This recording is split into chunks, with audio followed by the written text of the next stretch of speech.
तो hello everyone. आज से हमारा 10 बजे का ये सेशन रहेगा जिसमें हम डेली एक डिक्टेशन आपको प्रोवाइड करवाएंगे। ठीक है, और लाइव डिक्टेशन होगी ये। आप लिखना चाहें लिख सकते हैं, ठीक है, और बाद में लिखना चाहें तो बाद में भी लिख सकते हैं। ठीक है, तो ज़्यादा टाइम मतलब इस वीडियो में और चीज़ों की बात नहीं होगी, सिर्फ डिक्टेशन पे बात होगी। मैटर जो आपको थोड़ा सा हेल्पफुल रहेगा वो मैटर इसमें बोला जाएगा। ठीक है, तो बिना किसी देरी के स्टार्ट करते हैं डिक्टेशन को। और जो आपका रिस्पॉन्स हो वो ज़रूर कमेंट करना। ठीक है, कोई भी इशू हो वो कमेंट ज़रूर करना।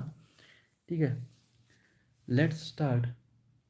Notably, certain clothes were recovered along with the dead body of the deceased Stowe.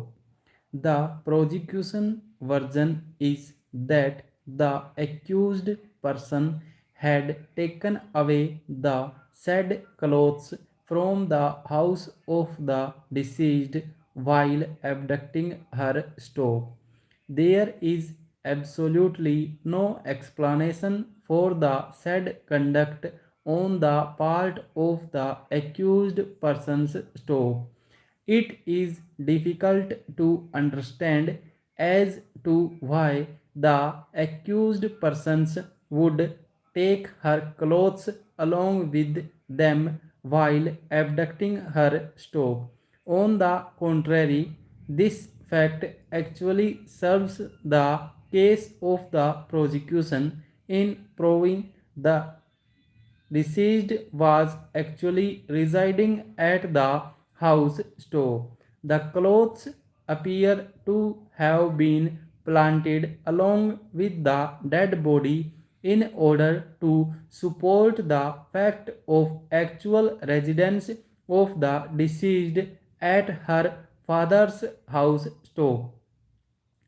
In the light of the material on record, it could be concluded that no material whatsoever could be found at the house of Jang Bahadur Singh to directly indicate that the deceased was residing there. Stove.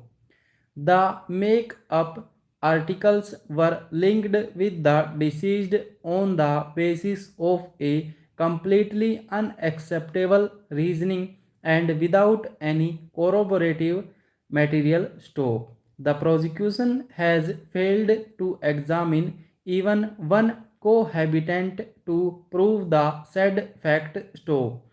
Furthermore, no personal belongings of the deceased, such as clothes, footwear, utensils, etc., could be found in the entire house store.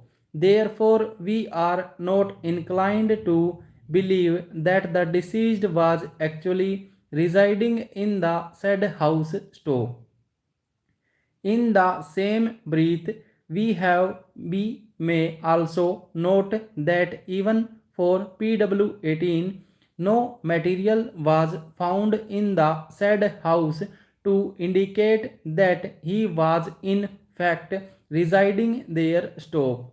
Apart from his own statement, no witness has come forward to depose that the informant was a resident of the said house store. The prosecution has not spotted any room in the entire house wherein PW18 was residing, and thus his own presence at the place of occurrence is doubtful. Store. The appellants have also raised certain objections with respect to the time of the death. Store. The discrepancy has been flashed in the light of the post-mortem report based on the post-mortem conducted at around 5:30 p.m. on 31/8/1985, which indicates that death took place around 24 hours ago. Stop. It indicates that the time of death must have been around 5 p.m. on 38 1985, which is contrary to the evidence of PW 18 that the incident took place around 10 p.m. Stop. It could always be corroborated with other direct evidence on record, such as ocular evidence of the eyewitness's stop. However, when there is no other credible evidence on record to contradict the report, the facts stated in the post-mortem report are generally taken as true. Stop.